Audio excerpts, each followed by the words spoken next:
para hablar sobre la propuesta de EU21, de acuerdo a lo que ya han presentado, recibimos con muchísimo gusto en la mesa de informe Capital a Marcelo Martínez Laureta, así decimos, integrante del comité académico de esta organización. Gracias por estar con nosotros. No, gracias a ustedes por invitarnos. Vamos a enmarcar primero sobre lo que vamos a hablar y luego comenzamos la entrevista. La Asociación Civil EDUI21, que nuclea docentes, técnicos y ciudadanos interesados en la educación, presentó a principios de abril una convocatoria abierta a la ciudadanía para recoger adhesiones a fin de lograr un acuerdo para transformar la educación en Uruguay. Ya en 2018, EDUI21 había presentado una iniciativa similar al sistema político, conocida como Libro Abierto, pero este año electoral consideraron que era necesario que el pedido fuera masivo.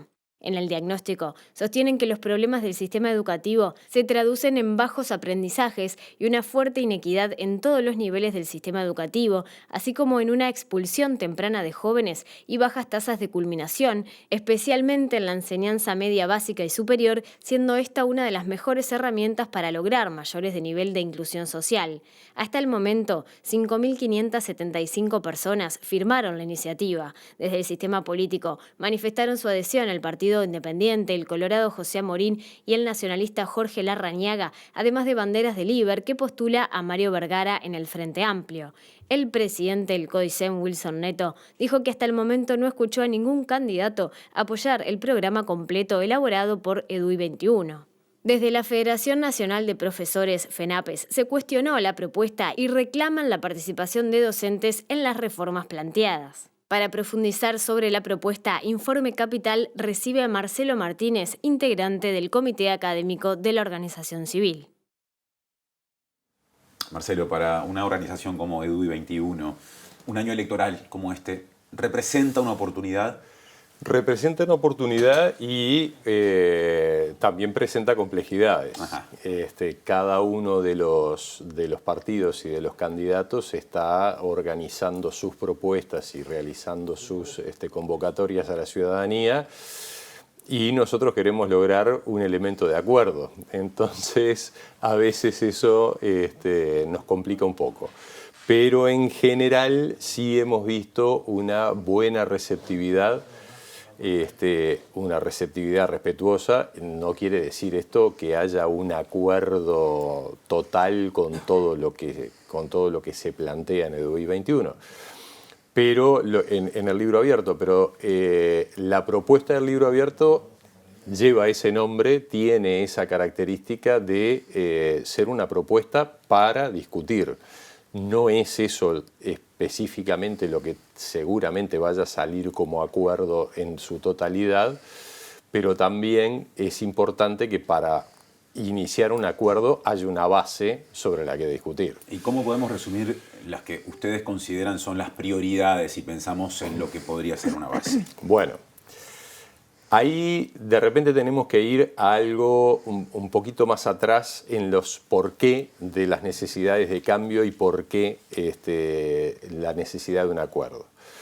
Las necesidades de cambio educativo tienen que ver con algo que se manejaba en este diagnóstico con respecto a los resultados no satisfactorios que hay, sobre todo que se traducen sobre todo en educación media básica y en educación media superior. Pero no alcanza con darlo como diagnóstico, hay que encontrar una razón por qué esto ocurre. Nosotros entendemos que la perspectiva de los cambios sociales que se vinieron y que están presentes ya y que se vienen a futuro hace que tengamos que ver una sociedad muy dinámica, con cambios muy profundos y muy rápidos, y cada vez más profundos y cada vez más rápidos. Contrapartida de esto, nosotros tenemos un diseño educativo que tiene por lo menos 100 años. La esencia, la estructura, la cabeza con la que fue armado es de principios del siglo XX o de finales del siglo XIX.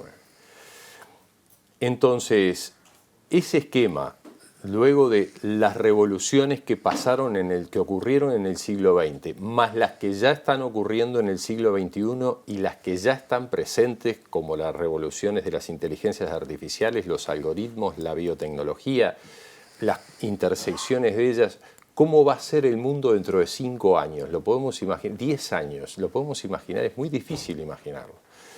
Entonces, necesitamos un sistema educativo que sea dinámico y que responda a esas necesidades de los alumnos y de las sociedades.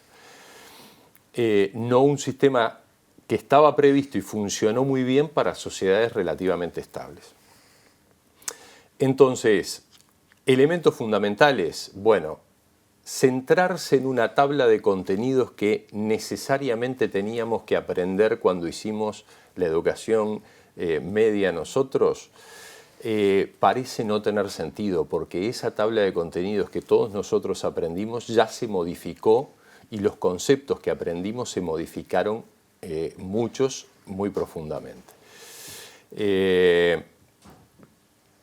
Si tuviera que decirlo, por ejemplo, responder a la pregunta de Martín de manera concreta. La pregunta ahí va porque la respuesta. La gente nos está escuchando, está bueno, porque es la que tiene que firmar. Está bien, y por eso las razones. Y después a lo que iba es, bueno, esa educación estanca hay que cambiarla.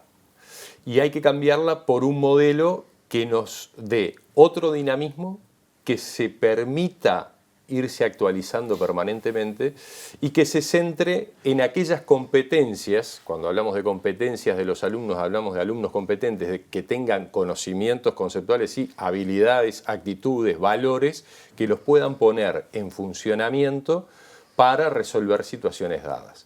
¿Por qué? Porque las situaciones se les van a cambiar muchas veces en la vida.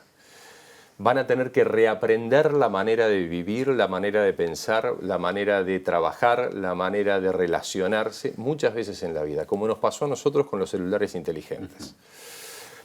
O antes con Internet, o antes con las computadoras en el inicio.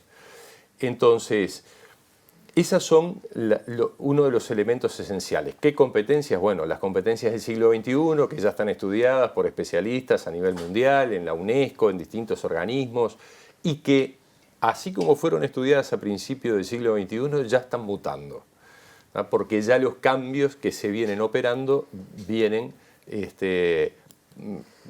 generando nuevas competencias que son necesarias. Entonces, esos son los elementos que nosotros entendemos son centrales en un acuerdo. ¿Y es posible estar atentos a esos cambios que, como usted decía, dentro de 5 años lo que hoy estamos aprendiendo o lo que los alumnos están aprendiendo, capaz que no es tan ya relevante? ¿Es posible que un sistema educativo que tiene tanta gente de 3 años a 18, hablando solo en no educación terciaria, se pueda, con tanta gente, adecuar de manera tan rápida? Porque no es lo mismo además aprender o estar en un contexto crítico que estar en un contexto no crítico en este país. Es decir, ¿cómo se arma teniendo en cuenta además la diversidad de docentes que hay? Ahí uno de los elementos que eso sí nos planteamos, es esa misma pregunta nos la planteamos hace más de un año. Tenemos 2 elementos. Un elemento importante y es que haya un marco curricular común, o sea, alguna coherencia entre los 3 años y los 18 años. Estos saltos de cambio de la escuela al liceo y pasamos de la maestra o los 2 o 3 docentes que tienen de repente en la escuela a 14 materias con 14 docentes con lógicas totalmente distintas, etc., no parecen ser un elemento de inclusión y que permita la continuidad, más bien parece ser un elemento de filtro. Igual eso fue rechazado, por lo menos cuestionado por la actual integración del CODICEN. Bueno, de todos modos... Pienso porque en esto recuerdo a la ciudadanía, ¿no? Que por este tema además fue que renunció el entonces subsecretario de Educación y Cultura. Salimos varios del ministerio en ese momento. También Eduardo Mir, quien estaba, que estaba en director de Educación. Sí, De todos modos, igual a posteriori, el Codicen fue avanzando en elementos de competencias de marco curricular en distintos niveles. Capaz que no exactamente los mismos que No ustedes habían marcado. exactamente, exacto, pero en definitiva el concepto es que hay que ir avanzando hacia ese marco que le dé coherencia y que le permita luego evitar los saltos trágicos. Porque en esos saltos es donde se pierde la mayor cantidad de alumnos, donde desertan y abandonan la mayor cantidad de alumnos. Entonces, ese es uno de los elementos. El otro de los elementos es, uno puede tener un elemento de competencias manejado, una tabla de competencias mínimas manejadas y planteadas a nivel central, a nivel de Codicen, a nivel de los consejos. Pero luego esas competencias se pueden trabajar de maneras distintas según los contextos.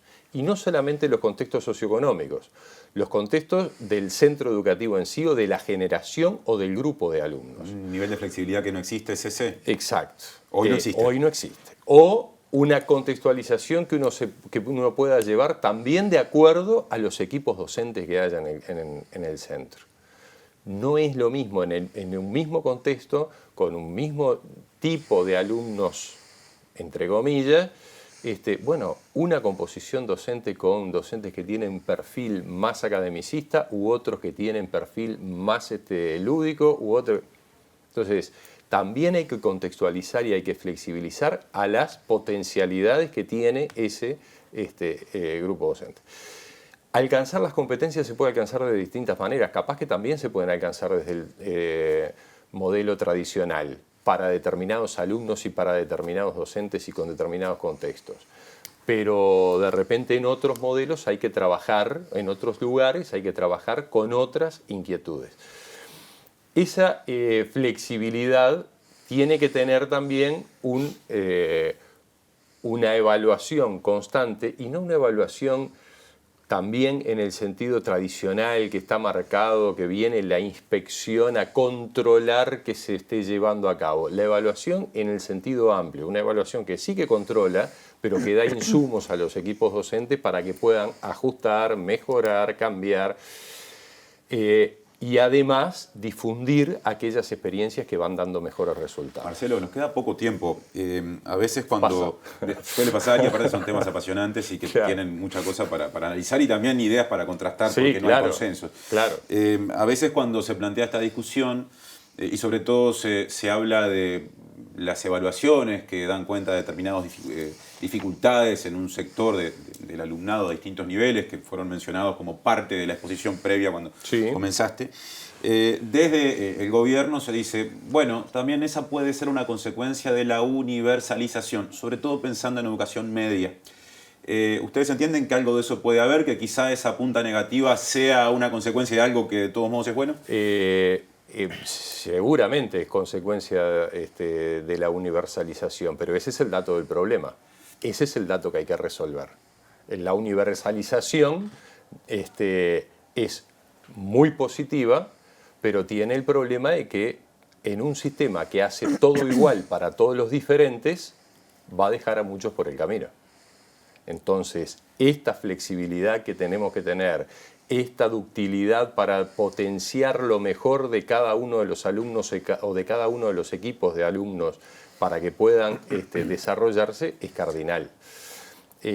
Cuando hablamos de las competencias del siglo XXI, la competencia de trabajo en equipo, por ejemplo, es una competencia clave. Bueno, no se puede aprender a trabajar en equipo, no es muy fácil en el modelo tradicional con una clase frontal. Claro, una de las críticas en su momento que se le había hecho mismo al propio Filgueiras cuando estaba en el Ministerio de Educación y también desde FENAPES ahora se ha criticado también parte de la propuesta que no incluye de manera proactiva, por lo menos firme, a los docentes en algunas de estas propuesnas. Como que está más desde la academia, más desde lo político. No, yo creo ¿Cómo que lo eso entienden? creo que eso es una lectura parcial. En esto que estamos hablando de que justamente el protagonismo del docente va más alto.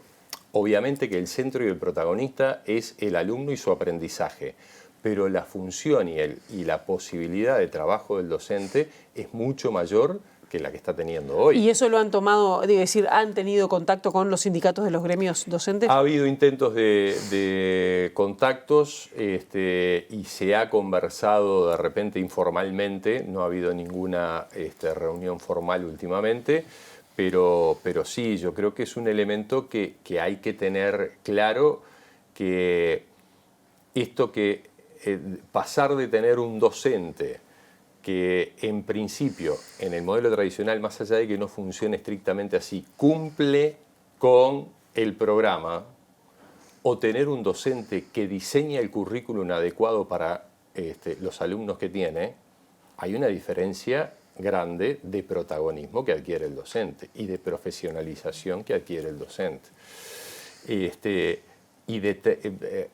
Además, de creación permanente. Entendemos que no hay manera, o sea, cuando trabajamos sobre competencias, trabajamos sobre elementos que son transversales a las asignaturas. ¿Está bien? Bueno, tenemos que lograr funcionar en equipos. Hay distintos modelos posibles en los que se puede trabajar en verdaderos equipos docentes, donde se trabaje la transversalidad, donde las competencias se lleguen a través o incluyendo contenidos de diferentes asignaturas. Marcelo, una pregunta general y la última por mi parte. Hace un tiempo, porque la cuestión educativa por distintos motivos se plantea con mucha frecuencia, entrevistamos, si mal no recuerdo, al secretario general de FENAPES, de la Federación Nacional de Profesores de Secundaria, Slamovich. Nunca recuerdo exactamente el cargo, pero es una persona conocida. Sí, y él, sí. Ahí está, Marcel. Y él mencionaba que había una discusión planteada en torno a cuál debería ser el objetivo de la educación, dando a entender no ya que la propuesta de EDUI 21, sino que algunas propuestas quizás similares apuntan a formar personas fundamentalmente para trabajar y se pierden otros conceptos de ciudadanía, por ejemplo. ¿Hay un encuentro o puede haber un encuentro entre esos dos objetivos? Yo primero que no lo veo tan así y segundo que no veo tan delictivo que se eduque para el trabajo, o sea, para trabajar. En realidad trabajamos todos. Marcel Slamovich también trabaja.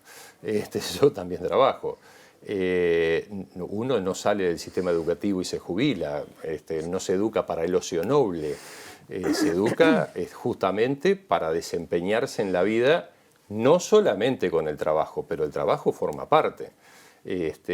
Entonces, eso es uno de los elementos, pero además la propuesta que estamos manejando no es exclusivamente manejada sobre el trabajo. Si uno lee las 4 grandes líneas de los 4 grandes bloques de competencias que se manejan y la descripción y el detalle de las competencias que se manejan, no estamos manejando exclusivamente las de trabajo, estamos manejando las competencias para poder manejar su salud o la salud de cada uno de los individuos, la competencia para poder relacionarse, para poder buscar la felicidad, para poder... eso no son exclusivamente competencias de trabajo. El trabajo forma parte, obviamente. Bien, Marcelo Martínez, gracias por haber estado con nosotros aquí en Informe Capital. Muchas gracias a ustedes. Hasta la próxima.